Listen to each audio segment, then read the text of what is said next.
ಆಷಾಢ ಮಾಸದ ಶುಕ್ರವಾರದ ದಿನ ಯಾರು ಲಕ್ಷ್ಮೀ ಪೂಜೆಯನ್ನು ಮಾಡ್ತಾರೋ ಅಂಥವರಿಗೆ ಅಷ್ಟ ಐಶ್ವರ್ಯಗಳು ಭೋಗ ಭಾಗ್ಯಗಳು ಆ ತಾಯಿ ಕರುಣಿಸ್ತಾಳೆ ಅಂತ ನಂಬಿಕೆ ಇದೆ. ಹಾಗಾಗಿ ಈ ಆಷಾಢ ಮಾಸದಲ್ಲಿ ತುಂಬ ಸರಳವಾಗಿ ಲಕ್ಷ್ಮೀ ಪೂಜೆಯನ್ನು ನಾವು ಯಾವ ರೀತಿ ಮಾಡ್ಬೋದು ಅಂತ ಇವತ್ತಿನ ಈ ವಿಡಿಯೋದಲ್ಲಿ ನಿಮ್ಮೆಲ್ಲರಿಗೂ ತಿಳಿಸ್ಕೊಡ್ತಾ ಇದ್ದೀನಿ. ಕೆಲವೊಬ್ಬರು ನಮ್ಮ ಮನೆಯಲ್ಲಿ ಕಳಸ ಇಟ್ಟು ಲಕ್ಷ್ಮೀ ಪೂಜೆ ಮಾಡುವಂಥ ಪದ್ಧತಿ ಇಲ್ಲ ಅಂತ ಹೇಳ್ತಾ ಇರ್ತಾರೆ. ಹಾಗಾಗಿ ಇವತ್ತಿನ ಈ ವಿಡಿಯೋದಲ್ಲಿ ಕಳಸವನ್ನು ಸ್ಥಾಪನೆ ಮಾಡದೆ ತುಂಬ ಸರಳವಾಗಿ ಆಷಾಢ ಲಕ್ಷ್ಮೀ ಪೂಜೆಯನ್ನು ಯಾವ ರೀತಿ ಮಾಡ್ಬೋದು ಅಂತ ತಿಳ್ಕೊಳ್ಳೋಣ. ಹಾಗಿದ್ರೆ ಇನ್ನಾಗ ತಡ, ಬನ್ನಿ ವಿಡಿಯೋನ ಶುರು ಮಾಡೋಣ. ನಮಸ್ಕಾರ ಸ್ನೇಹಿತರೆ, ಶ್ರೀಕೃಷ್ಣ ಕ್ರಿಯೇಷನ್ಸ್ಗೆ ನಿಮ್ಮೆಲ್ಲರಿಗೂ ಸ್ವಾಗತ. ಮೊದಲನೇದಾಗಿ ನಿಮ್ಮ ದೇವ್ರ ಮನೆಯಲ್ಲಿ ಲಕ್ಷ್ಮೀ ದೇವಿಯ ಫೋಟೋ ಇದ್ದರೆ ಇಟ್ಕೊಳ್ಳಿ. ಆ ಲಕ್ಷ್ಮೀ ದೇವಿಯ ಫೋಟೋವನ್ನು ನೀಟಾಗಿ ಒರೆಸಿ ಹಣೆಗೆ ಕುಂಕುಮವನ್ನು ಹಾಗೆ ಕೆನ್ನೆಗೆ ಅರಿಶಿನವನ್ನು ಹಚ್ಚಬೇಕು. ಲಕ್ಷ್ಮೀ ದೇವಿಗೆ ಫೋಟೋ ಇಲ್ಲದೆ ಇದ್ರೂ ಪರವಾಗಿಲ್ಲ, ನೀವು ಸರಳವಾಗಿ ಹಾಗೇ ಪೂಜೆ ಮಾಡ್ಕೋಬೋದು. ಸುಂದರವಾಗಿ ಅರಿಶಿನ ಕುಂಕುಮ ಇಟ್ಟು ಅಲಂಕಾರ ಮಾಡ್ಕೊಂಡಿದ್ದ ನಂತರ ಲಕ್ಷ್ಮಿಗೆ ಸುಗಂಧ ಭರಿತವಾದಂತಹ ಪುಷ್ಪಗಳಿಂದ ಅಲಂಕಾರವನ್ನು ಮಾಡಬೇಕು. ಮಲ್ಲಿಗೆ ಹೂವು, ಸಂಪಿಗೆ ಹೂವು, ಕಮಲದ ಹೂವು, ಹಾಗೆ ಪನ್ನೀರ್ ರೋಸ್ ಬರುತ್ತಲ್ಲ ಆ ರೀತಿ ಘಮ ಇರುವಂತಹ ಪನ್ನೀರ್ ರೋಸ್ ಆಗಿರ್ಬೋದು, ಅಥವಾ ದೇವಿಗೆ ಪ್ರಿಯವಾಗಿರುವಂತಹ ಕೆಂಪು ದಾಸವಾಳ, ಸೇವಂತಿಗೆ, ಗುಲಾಬಿ, ಈ ರೀತಿ ನಿಮಗೆ ಯಾವ ಹೂವು ಸಿಗುತ್ತೋ ಅದೇ ಹೂಗಳನ್ನು ಇಟ್ಟು ಅಲಂಕಾರ ಮಾಡ್ಕೋಬೋದು. ಇಲ್ಲಿ ದೇವಿ ಫೋಟೋ ಮುಂದೆ ನಾನು ನನ್ನ ಹತ್ರ ಇರೋವಂಥ 2 ಆನೆಗಳನ್ನು ಕೂಡ ಇಟ್ಕೊಂಡಿದ್ದೀನಿ. ಲಕ್ಷ್ಮೀ ಪೂಜೆ ಮಾಡುವಾಗ ಗಜಗಳನ್ನು 2 ಕಡೆ ಇಟ್ಟು ಪೂಜೆ ಮಾಡಿದ್ರೆ ಗಜಕೇಸರಿ ಯೋಗ ಪ್ರಾಪ್ತಿಯಾಗತ್ತೆ ಅಂತ ಹೇಳ್ತಾರೆ. ಹಾಗಾಗಿ ನನಗೆ ಗಿಫ್ಟ್ ಬಂದಂತಹ ಆನೆಗಳದ್ದು ಅದನ್ನು ಇಟ್ಟಿದ್ದೀನಿ. ಹಾಗೆ ಒಂದು ಕನ್ನಡಿಯನ್ನು ಕೂಡ ಇಟ್ಟಿದ್ದೀನಿ. ತುಂಬ ಜನ ನೀವು ಕೇಳ್ತಾ ಇರ್ತೀರಾ, ಕನ್ನಡಿಯನ್ನು ನೀವು ದೇವ್ರ ಮನೇಲಿ ಯಾಕೆ ಇಟ್ಟಿದ್ದೀರಾ ಅಂತ. ಕನ್ನಡಿಯನ್ನು ನಾವು ದೇವ್ರ ಮನೇಲಿ ಇಡೋದ್ರಿಂದ ಐಶ್ವರ್ಯ ಪ್ರಾಪ್ತಿ ಆಗತ್ತೆ ಅಂತ ಹೇಳ್ತಾರೆ. ಹಾಗಾಗಿ ಕನ್ನಡಿಯನ್ನು ಇಟ್ಟು ಪೂಜೆ ಮಾಡೋದು ತುಂಬಾ ಶ್ರೇಷ್ಠ ದೇವ್ರ ಮನೆಯಲ್ಲಿ. ಇನ್ನು ಲಕ್ಷ್ಮೀ ದೇವಿಯ ಫೋಟೋ ಮುಂದೆ ಒಂದು ಪೀಠವನ್ನು ಇಟ್ಟು ಪೀಠದ ಮೇಲೆ ಅರಿಶಿನವನ್ನು ಹಚ್ಚುತ್ತಾ ಇದ್ದೀನಿ. ಅರಿಶಿನವಾದರೂ ಹಚ್ಬೋದು, ಅಥವಾ ಗೋಮಯ ಸಿಗುತ್ತಲ್ಲ ಅಂದರೆ ಸಗಣಿಯನ್ನು ಕೂಡ ನೀವು ಹಚ್ಕೋಬೋದು. ಸಿಟಿಗಳಲ್ಲಿ ಸಗಣಿ ಸಿಗೋದು ಕಷ್ಟ. ಇವಾಗ ಸಗಣಿ ಪೌಡರ್ ಸಿಗುತ್ತೆ ನಿಮಗೆ ಗ್ರಂಥಿ ಅಂಗಡಿಯಲ್ಲಿ, ಅದನ್ನು ಕೂಡ ಬಳಸ್ಬೋದು. ಅಥವಾ ನಿಮ್ಮ ಮನೆಯಲ್ಲಿ ಇರ್ತಕ್ಕಂಥ ಅರಿಶಿನ ಬಳಸಿದ್ರು ಕೂಡ ನಡೆಯುತ್ತೆ. ಅರಿಶಿನವನ್ನು ಹಚ್ಕೊಂಡಿದ ನಂತರ ಒಂದು ದೀಪವನ್ನು ತಗೊಂಡು ಆ ದೀಪಕ್ಕೂ ಕೂಡ ಪೂರ್ತಿಯಾಗಿ ಅರಿಶಿನವನ್ನು ಹಚ್ಚಬೇಕು. ಅನಂತರ ದೀಪಕ್ಕೂ ಕೂಡ ಅರಿಶಿನ ಕುಂಕುಮವನ್ನು ಇಟ್ಟು ಅಲಂಕಾರವನ್ನು ಮಾಡ್ಕೋಬೇಕು. ಆಷಾಢ ಮಾಸದಲ್ಲಿ ಲಕ್ಷ್ಮಿಗೆ ಅತ್ಯಂತ ಪ್ರಿಯವಾಗಿರುವಂತಹ ಉಪ್ಪಿನ ದೀಪ ಆರಾಧನೆಯನ್ನು ಮಾಡೋದಕ್ಕೋಸ್ಕರ ಈ ದೀಪ ಹಾಗೆ ಪೀಠದ ಮೇಲೆ ರಂಗೋಲಿಯನ್ನು ಹಾಕ್ಕೊಂಡು ತಯಾರು ಮಾಡ್ಕೋಬೇಕಾಗತ್ತೆ. ರಂಗೋಲಿಯನ್ನು ಹಾಕುವಾಗ ಅಷ್ಟದಳ ಪದ್ಮದ ರಂಗೋಲಿಯನ್ನು ಹಾಕ್ಕೊಂಡ್ರೆ ತುಂಬ ಒಳ್ಳೆಯದು. ಕಮಲದ ಸಂಕೇತ, ಕಮಲದ ಮೇಲೆ ಲಕ್ಷ್ಮಿ ಕುಳಿತಿರ್ತಾಳೆ. ಹಾಗಾಗಿ ಕಮಲದ ರಂಗೋಲಿಯನ್ನು ಹಾಕ್ಕೊಂಡು ಅದ್ರ ಮೇಲೆ ನಾವು ದೀಪ ಹಚ್ಚಿದ್ರೆ ಅಥವಾ ಕಳಸ ಸ್ಥಾಪನೆ ಮಾಡಿದ್ರೆ ಬಹಳ ಶ್ರೇಷ್ಠ ಅಂತ ಹೇಳ್ತಾರೆ. ಕೆಲವೊಂದ್ಸಲ ನೋಡಿ, ನೀವೇನು ಪೂಜೆ ಮಾಡೋದು ಬೇಡ, ಹೊಸ್ತಿಲನ್ನು ಒರೆಸಿ ಅರಿಶಿನ ಕುಂಕುಮ ಇಟ್ಟು ಒಂದು ರಂಗೋಲಿ ಹಾಕಿದ್ರೆ, ಅಥವಾ ದೇವ್ರ ಮನೆಯಲ್ಲಿ ಒಂದು ಪೀಠದ ಮೇಲೆ ಅರಿಶಿನ ಹಚ್ಚಿ ರಂಗೋಲಿ ಹಾಕಿದ್ರೆ ದೇವ್ರ ಮನೆಗೆ ಎಷ್ಟು ಕಳೆ ಬರುತ್ತಲ್ವಾ. ಈ ರೀತಿ ರಂಗೋಲಿ ಹಾಕೊಂಡಿದ ನಂತರ ಆ ರಂಗೋಲಿಗೆ ಅರಿಶಿನ ಕುಂಕುಮ ಅಕ್ಷತೆಯನ್ನು ಅರ್ಪಿಸಿ ಪೀಠದ ಪೂಜೆಯನ್ನು ಮಾಡ್ಕೋಬೇಕು. ಅನಂತರ ಒಂದು ತಟ್ಟೆಯನ್ನು ತಗೊಳ್ಳಿ. ಮಣ್ಣಿನ ತಟ್ಟೆ ಆದರೂ ಪರವಾಗಿಲ್ಲ, ಅಥವಾ ಹಿತ್ತಾಳೆ ತಟ್ಟೆ ಆದರೂ ಪರವಾಗಿಲ್ಲ. ಮಣ್ಣಿನ ತಟ್ಟೆ ಆದರೆ ಒಳ್ಳೆಯದು, ಯಾಕಂದರೆ ಅದರ ಮೇಲೆ ನಾವು ಉಪ್ಪನ್ನು ಹಾಕ್ತೀವಲ್ವ, ಹಾಗಾಗಿ ಅದು ರಿಯಾಕ್ಷನ್ ಆಗೋದಿಲ್ಲ ಮಣ್ಣಿಂದಾದರೆ. ಅದೇ ನೀವು ತಾಮ್ರ, ಹಿತ್ತಾಳೆ, ಬೆಳ್ಳಿದೆಲ್ಲ ತೊಗೊಂಡ್ರೆ ನೀವು ಅದ್ರ ಮೇಲೆ ಉಪ್ಪು ಹಾಕಿದ್ರೆ ಉಪ್ಪು ಬೇಗನೆ ರಿಯಾಕ್ಷನ್ ಆಗುತ್ತೆ, ಹಸಿರು ಬಣ್ಣಕ್ಕೆ ಟರ್ನ್ ಆಗುತ್ತೆ, ಅದು ಅಷ್ಟು ಒಳ್ಳೆಯದಲ್ಲ. ಹಾಗಾಗಿ ಮೊದಲನೇ ಸಲ ಅಂದರೆ ಮೊದಲನೇ ವಾರ ನೀವು ಆಷಾಢ ಲಕ್ಷ್ಮಿ ಪೂಜೆಯನ್ನು ಮಾಡ್ತಾಯಿದ್ರೆ ಹೊಸ ಪ್ಯಾಕೆಟ್ ಉಪ್ಪನ್ನು ತೊಗೊಂಡು ಬಂದು ಆ ಉಪ್ಪನ್ನು ಈ ತಟ್ಟೆಯ ಒಳಗಡೆ ಹಾಕೋಬೇಕು. ಮೊದಲನೇ ವಾರ ತಂದರೆ ಸಾಕು. ಮುಂದಿನ 3-4 ವಾರಗಳು ಅಥವಾ ಶ್ರಾವಣದಲ್ಲೂ ನೀವು ಹಚ್ಚುತ್ತೀರಾ ಅಂತಂದರೆ ಅದೇ ಉಪ್ಪಿನ ಪ್ಯಾಕೆಟಲ್ಲಿರೋವಂಥ ಉಪ್ಪನ್ನು ಬಳಸ್ಬೋದು. ಕಲ್ಲುಪ್ಪನ್ನೇ ಈ ದೀಪ ಹಚ್ಚೋದಕ್ಕೆ ಬಳಸಬೇಕು, ಪುಡಿ ಉಪ್ಪನ್ನು ಬಳಸಬಾರ್ದು. ತಟ್ಟೆ ಒಳಗಡೆ ಉಪ್ಪನ್ನು ಹಾಕ್ಕೊಂಡು ಉಪ್ಪನ್ನು ಸಮವಾಗಿ ಮಾಡ್ಕೊಳ್ಳಿ, ಯಾಕಂದರೆ ಅದ್ರ ಮೇಲೆ ದೀಪ ಇಡಬೇಕಲ್ಲ, ಹಾಗಾಗಿ ಅಲುಗಾಡಬಾರ್ದು ಅನ್ನೋ ಕಾರಣಕ್ಕೆ. ಅನಂತರ ಒಂದು ಚಿಕ್ಕದು ಮಣ್ಣಿನ ಪ್ಲೇಟನ್ನು ಇಟ್ಕೊತಾ ಇದ್ದೀನಿ, ಅದ್ರ ಮೇಲೆ ನಾವು ದೀಪವನ್ನು ಇಡೋದಕ್ಕೆ ಅಂತ. ಅದಕ್ಕೆ ಸ್ವಲ್ಪ ಅರಿಶಿನ ಕುಂಕುಮ ಅಕ್ಷತೆಯನ್ನು ಅರ್ಪಿಸಿ ಅನಂತರ ಅದ್ರ ಮೇಲೆ ನಾವು ಅರಿಶಿನ ಕುಂಕುಮವನ್ನು ಇಟ್ಟು ತಯಾರು ಮಾಡಿಕೊಂಡಿರುವಂಥ ಮಣ್ಣಿನ ದೀಪವನ್ನು ಇಟ್ಕೋಬೇಕು. ಇನ್ನು ದೀಪದ ಜ್ಯೋತಿ ಯಾವ ದಿಕ್ಕಿಗೆ ಉರಿತಾ ಇರೋ ಹಾಗೆ ಇರಬೇಕು ಅಂತ ತುಂಬ ಜನ ಕೇಳ್ತೀರಾ. ಪೂರ್ವ ಅಥವಾ ಉತ್ತರ, ಪಶ್ಚಿಮಕ್ಕೂ ಕೂಡ ಜ್ಯೋತಿ ಬೆಳಗ್ತಾ ಇರೋ ರೀತಿ ನೀವು ದೀಪವನ್ನು ಹಚ್ಬೋದು. ಯಾವುದೇ ಕಾರಣಕ್ಕೂ ದಕ್ಷಿಣಕ್ಕೆ ಮುಖ ಮಾಡಿ ದೀಪವನ್ನು ಹಚ್ಚೋದಕ್ಕೆ ಹೋಗಬೇಡಿ. ಅಂದರೆ ದೀಪದ ಜ್ಯೋತಿ ದಕ್ಷಿಣಕ್ಕೆ ಉರಿಯೋ ರೀತಿ ಹಚ್ಚಬಾರ್ದು.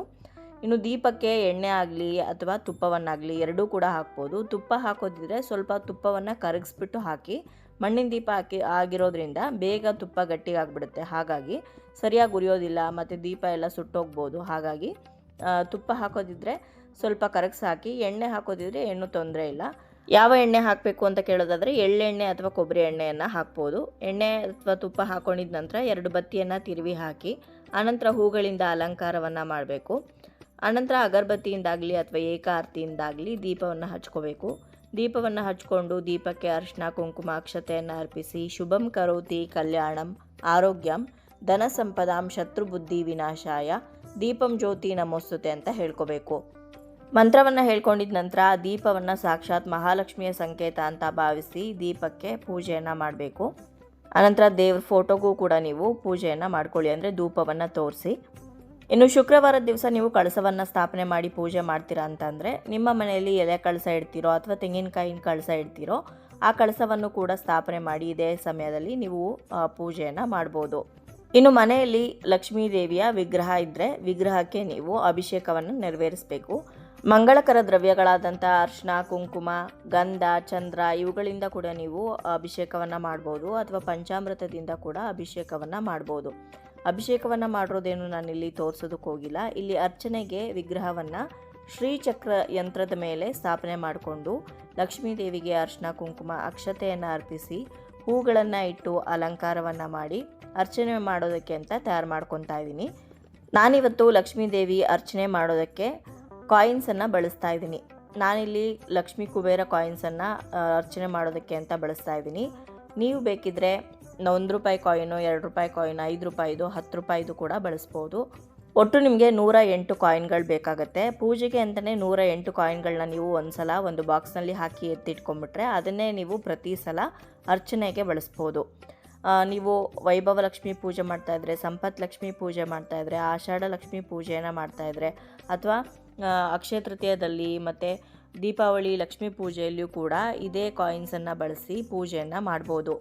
ಇನ್ನು ಕಾಯಿನ್ಸಲ್ಲಿ ಅರ್ಚನೆ ಮಾಡೋದಕ್ಕಾಗಲ್ಲ, ಏನು ಮಾಡಬೇಕು ಅಂತ ಕೇಳೋದಾದರೆ ಕಾಯಿನ್ಸ್ ಬದಲಾಗಿ ನೀವು ಬಿಡಿ ಹೂಗಳನ್ನು ಬಳಸ್ಬೋದು ಅರ್ಚನೆ ಮಾಡೋದಕ್ಕೆ. ಮಲ್ಲಿಗೆ ಹೂ ಆಗಿರ್ಬೋದು ಅಥವಾ ಬೇರೆ ಯಾವುದೇ ಹೂಗಳನ್ನು ಬಳಸ್ಬೋದು. ಕುಂಕುಮ ಅರ್ಚನೆಯನ್ನು ಮಾಡ್ಬೋದು ಅಥವಾ ಲಕ್ಷ್ಮಿಗೆ ಪ್ರಿಯವಾಗಿರುವಂಥ ವಸ್ತುಗಳಾದ ಕವಡೆ, ಗೋಮತಿ ಚಕ್ರ, ಕಮಲದ ಬೀಜ, ಬಳೆಗಳು, ಈ ರೀತಿ ಅರ್ಶಿಣದ ಕೊಂಬಾಗಿರ್ಬೋದು, ಏಲಕ್ಕಿ ಆಗಿರ್ಬೋದು, ಲವಂಗ ಆಗಿರ್ಬೋದು, ಈ ರೀತಿ ವಸ್ತುಗಳನ್ನು ಕೂಡ ಬಳಸಿ ನೀವು ಅರ್ಚನೆಯನ್ನು ಮಾಡ್ಬೋದು.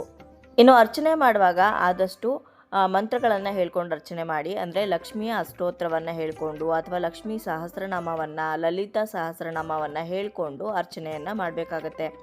ಲಕ್ಷ್ಮಿಯ ಅಷ್ಟೋತ್ತರ ಹೇಳುವಾಗ ಲಕ್ಷ್ಮಿಯ ಒಂದೊಂದು ಹೆಸರುಗಳನ್ನು ಹೇಳುವಾಗ ಒಂದೊಂದು ಕಾಯಿನನ್ನು ದೇವರ ಹತ್ರ ಅರ್ಪಿಸಿ ನೀವು ಪೂಜೆ ಮಾಡ್ಕೋಬೇಕಾಗತ್ತೆ. ಓಂ ಪ್ರಕೃತಿಯೇ ನಮಃ ಅಂದಾಗ ಒಂದು ಕಾಯಿನು, ಓಂ ವಿಕೃತಿಯೇ ನಮಃ ಅಂದಾಗ ಇನ್ನೊಂದು ಕಾಯಿನು, ಈ ರೀತಿ 108 ಹೆಸರುಗಳನ್ನು ಹೇಳಿಕೊಂಡು 108 ಕಾಯಿನ್ಗಳನ್ನು ಲಕ್ಷ್ಮೀ ದೇವಿಗೆ ಅರ್ಪಿಸಿ ಪೂಜೆಯನ್ನು ಮಾಡಬೇಕು. ಅರ್ಚನೆ ಆದ ನಂತರ ಮತ್ತೊಂದು ಸಲ ಧೂಪವನ್ನು ತೋರಿಸ್ಬೇಕು. ಧೂಪ ಆದ ನಂತರ ನೈವೇದ್ಯವನ್ನು ಮಾಡಬೇಕು. ನೈವೇದ್ಯಕ್ಕೆ ನಿಮ್ಮ ಕೈಲಿ ಏನು ಸಾಧ್ಯವಾಗುತ್ತೋ ಅದನ್ನು ಮಾಡಿ ನೈವೇದ್ಯ ಮಾಡ್ಬೋದು. ಅಂದರೆ ಸಿಹಿ ಪೊಂಗಲ್ ಆಗಿರ್ಬೋದು, ಗೂಡ ಅನ್ನ ಆಗಿರ್ಬೋದು, ಅಂದರೆ ಬೆಲ್ಲದನ್ನ ಆಗಿರ್ಬೋದು, ಪಾಯಸ ಆಗಿರ್ಬೋದು, ಕೇಸರಿ ಬಾತ್ ಆಗಿರ್ಬೋದು, ಪುಳಿಯೋಗರೆ, ಚಿತ್ರಾನ್ನ, ಮೊಸರನ್ನ ಆಗಿರ್ಬೋದು. ಅಥವಾ ಯಾವುದೂ ಮಾಡೋದಕ್ಕಾಗಲಿಲ್ಲ ಅಂದರೆ ಹಸಿ ಹಾಲಿಗೆ ಸ್ವಲ್ಪ ಸಕ್ಕರೆ ಅಥವಾ ಬೆಲ್ಲ ಹಾಕಿ ಇಡ್ಬೋದು. ಡ್ರೈ ಫ್ರೂಟ್ಸನ್ನು ಇಡ್ಬೋದು. ಅಥವಾ ಹಣ್ಣುಗಳನ್ನು, ಯಾವುದೇ ಹಣ್ಣುಗಳನ್ನು, ಬಾಳೆಹಣ್ಣು ಆಗಿರ್ಬೋದು ಅಥವಾ ಬೇರೆ ಯಾವುದೇ ಹಣ್ಣುಗಳನ್ನು ಕೂಡ ಇಟ್ಟು ನೀವು ನೈವೇದ್ಯ ಮಾಡ್ಬೋದು. ಲಕ್ಷ್ಮೀ ದೇವಿಗೆ ದಾಳಿಂಬೆ ಅಂದರೆ ಬಹಳನೇ ಪ್ರೀತಿ, ಹಾಗಾಗಿ ದಾಳಿಂಬೆಯನ್ನು ಇಟ್ಟು ನೀವು ನೈವೇದ್ಯ ಮಾಡ್ಬೋದು. ಕಬ್ಬು, ಜೋಳ ಇವುಗಳನ್ನೆಲ್ಲ ನೀವು ನೈವೇದ್ಯ ಮಾಡ್ಬೋದು. ನೈವೇದ್ಯ ಆದ ನಂತರ ಮಹಾಮಂಗಳಾರತಿಯನ್ನು ಮಾಡಬೇಕು. ಕರ್ಪೂರವನ್ನು ಹಚ್ಕೊಂಡು ಲಕ್ಷ್ಮೀ ದೇವಿ ಫೋಟೋಗೆ, ಕಳಸಕ್ಕೆ ದೀಪ ಹಚ್ಚಿದ್ದೀವಲ್ಲ, ಉಪ್ಪಿನ ದೀಪ, ಅದಕ್ಕೆ ಹಾಗೆ ನಾವು ಅರ್ಚನೆ ಮಾಡಿರುವಂಥ ವಿಗ್ರಹಕ್ಕೂ ಕೂಡ ಮಂಗಳಾರತಿಯನ್ನು ತೋರಿಸಿ ಮನೆಯಲ್ಲಿ ಇರ್ತಕ್ಕಂಥ ಎಲ್ಲ ದೇವರುಗಳಿಗಾಗಿರ್ಬೋದು ಹಾಗೆ ಹೊಸ್ತಿಲು, ತುಳಸಿಗೆಲ್ಲ ನಾವು ಮಂಗಳಾರತಿಯನ್ನು ಮಾಡಿ ಮನೆ ಮಂದಿ ಎಲ್ಲ ಆರತಿಯನ್ನು ತಗೊಂಡು ಕೈಯಲ್ಲಿ ಸ್ವಲ್ಪ ಅಕ್ಷತೆ ಮತ್ತು ಹೂವನ್ನು ಇಟ್ಕೊಂಡು ಲಕ್ಷ್ಮೀ ದೇವಿಯನ್ನು ಮನಸಾರೆ ಪ್ರಾರ್ಥನೆ ಮಾಡ್ಕೋಬೇಕು. ನಿಮ್ಗೇನು ಕಷ್ಟ ಇದೆಯೋ ಅದನ್ನೆಲ್ಲ ಹೇಳ್ಕೊಳ್ಳಿ. ಹಾಗೆ ಇನ್ನಷ್ಟು ಇದೇ ಥರದ ಪೂಜೆಗಳನ್ನು ಮಾಡೋದಕ್ಕೆ ನನಗೆ ಶಕ್ತಿ ಕೊಡು ದೇವಿ ಅಂತ ಲಕ್ಷ್ಮೀ ದೇವಿಯನ್ನು ಪ್ರಾರ್ಥನೆ ಮಾಡಿಕೊಂಡು ಮಂಗಳಾರತಿ ಎಲ್ಲ ಆದ ನಂತರ ಆ ಕೈಯಲ್ಲಿರೋವಂಥ ಅಕ್ಷತೆ ಮತ್ತು ಹೂವನ್ನು ವಿಗ್ರಹ ಇಟ್ಟಿರ್ತೀವಲ್ಲ ಅದಕ್ಕೆ ಅರ್ಪಿಸ್ಬಿಟ್ಟು ಪ್ರದಕ್ಷಿಣೆ ಹಾಕುವಾಗ ಈ ಒಂದು ಪೂಜೆಯಲ್ಲಿ ಏನೇ ತಪ್ಪಾಗಿದ್ರೂ ಕ್ಷಮಿಸುವಂಥ ದೇವಿಯನ್ನು ಕ್ಷಮಾಪಣೆ ಕೇಳಿಕೊಂಡು ಅನಂತರ ಅಕ್ಷತೆ ಮತ್ತು ಹೂವನ್ನು ದೇವಿ ಹತ್ರ ಅರ್ಪಿಸಿ ಸಾಷ್ಟಾಂಗ ನಮಸ್ಕಾರ ಮಾಡ್ಕೊಳ್ಳಿ. ಸ್ವಲ್ಪ ಹೊತ್ತು ಹಾಗೆ ದೇವ್ರ ಮನೇಲಿ ಕೂತ್ಕೊಂಡು ಧ್ಯಾನ ಮಾಡಿ ಅನಂತರ ಪೂಜೆ ಸಂಪನ್ನವಾಗುತ್ತೆ. ಸಂಜೆಗೆ ಕೈಕಾಲು ಮುಖ ತೊಳ್ಕೊಂಡು ಮತ್ತೊಂದು ಸಲ ದೀಪವನ್ನು ಹಚ್ಚಿ, ಉಪ್ಪಿನ ದೀಪನೇ ಅಂತ ಅಲ್ಲ, ಬೇರೆ ದೀಪಗಳನ್ನು ಹಚ್ಬೋದು. ದೀಪ ಹಚ್ಚಿ ಅನಂತರ ಧೂಪ ಮಾಡಿ ಕೊನೆಗೆ ಸಾಧ್ಯವಾದರೆ ಕೆಂಪು ನೀರಿಂದ ಆರತಿಯನ್ನು ಮಾಡಿಬಿಡಿ ಲಕ್ಷ್ಮಿಗೆ. ಯಾಕಂದರೆ ನಾವು ಅರ್ಚನೆ ಎಲ್ಲ ಮಾಡಿಕೊಂಡು ದೇವಿಯನ್ನು ಹೊಗಳಿ ಪೂಜೆ ಮಾಡಿರ್ತೀವಲ್ವ, ಹಾಗಾಗಿ ದೇವಿಗೆ ದೃಷ್ಟಿಯಾಗಿರುತ್ತೆ ಅನ್ನೋ ಕಾರಣಕ್ಕೆ ದೃಷ್ಟಿ ಆರತಿ ಎಲ್ಲ ಆದ ನಂತರ ನೀವು ದೇವ್ರ ಫೋಟೋವನ್ನು ಹಾಗೆ ಉಪ್ಪಿನ ದೀಪವನ್ನು ಮತ್ತು ಅರ್ಚನೆ ಮಾಡಿರೋವಂಥ ದೇವ್ರ ವಿಗ್ರಹ ಇಟ್ಟು ಒಂದು ತಟ್ಟೆಯಲ್ಲಿ ಅರ್ಚನೆ ಮಾಡಿದ್ವಲ್ಲ, ಅದನ್ನು ಸ್ವಲ್ಪ ಬಲಭಾಗಕ್ಕೆ ಸಡಿಲಿಸಿ ಅಂದರೆ ಸರಿಸಿ ಇಟ್ಟರೆ ಸಾಕು, ಅಲ್ಲಿಗೆ ಕದಲ್ದಂಗೆ ಆಗುತ್ತೆ. ಮಾರನೇ ದಿವಸಕ್ಕೆ ನೀವು ಎಲ್ಲದನ್ನು ಎತ್ತಿಟ್ಕೊಬೋದು. ಮತ್ತು ಗುರುವಾರದ ದಿವಸ ಎಲ್ಲ ಪೂಜೆಗೆ ತಯಾರು ಮಾಡಿಕೊಂಡು ಶುಕ್ರವಾರ ದಿವಸ ಬೆಳಗ್ಗೆನೇ ಬ್ರಾಹ್ಮಿ ಮುಹೂರ್ತದಲ್ಲಾದರೂ ಪೂಜೆ ಮಾಡಿ, ಅಥವಾ ಸಂಜೆ ಗೋಧೂಳಿ ಸಮಯದಲ್ಲಾದರೂ ಪೂಜೆ ಮಾಡಿ, ಅಥವಾ ರಾಹುಕಾಲ ಬಿಟ್ಟು ಬೇರೆ ಯಾವುದೇ ಸಮಯದಲ್ಲಿಯೂ ಕೂಡ ಶುಕ್ರವಾರ ದಿವಸ ಪೂಜೆ ಮಾಡಿದ್ರೂ ಕೂಡ ನಡೆಯುತ್ತೆ. ನೋಡಿದ್ರಲ್ವ ಸ್ನೇಹಿತರೆ, ಇವತ್ತಿನ ಈ ವಿಡಿಯೋದಲ್ಲಿ ತುಂಬಾ ಸರಳವಾಗಿ ಕಳಸವನ್ನು ಸ್ಥಾಪನೆ ಮಾಡದೆ ಯಾರು ಬೇಕಾದರೂ ಮಾಡ್ಕೊಳ್ಬೋದಾದಂಥ ಆಷಾಢ ಶುಕ್ರವಾರದ ಲಕ್ಷ್ಮೀ ಪೂಜೆಯನ್ನು ಸರಳವಾಗಿ ತಿಳಿಸ್ಕೊಟ್ಟಿದ್ದೀನಿ. ಇವತ್ತಿನ ಈ ವಿಡಿಯೋ ನಿಮ್ಮೆಲ್ಲರಿಗೂ ಇಷ್ಟ ಆಗಿದೆ, ಉಪಯೋಗ ಆಗಿದೆ ಅಂತ ಭಾವಿಸ್ತೀನಿ. ವಿಡಿಯೋ ಇಷ್ಟ ಆಗಿದ್ರೆ ಲೈಕ್ ಮಾಡಿ, ಬೇರೆಯವ್ರಿಗೂ ಕೂಡ ಶೇರ್ ಮಾಡಿ. ಹಾಗೆ ನಿಮ್ಮ ಅನಿಸಿಕೆ ಅಭಿಪ್ರಾಯವನ್ನು ಖಂಡಿತವಾಗ್ಲೂ ಕಮೆಂಟ್ ಮುಖಾಂತರ ಬರೆದು ತಿಳಿಸಿ. ಮತ್ತೊಂದು ಉಪಯುಕ್ತ ಪೂಜಾ ಮಾಹಿತಿಯೊಂದಿಗೆ ನಿಮ್ಮನ್ನ ಮತ್ತೆ ಭೇಟಿ ಆಗ್ತೀನಿ. ಅಲ್ಲಿಯವರೆಗೂ ಧನ್ಯವಾದಗಳು. ಲೋಕ ಸಮಸ್ತ ಸುಖಿನೋ ಭವಂತು.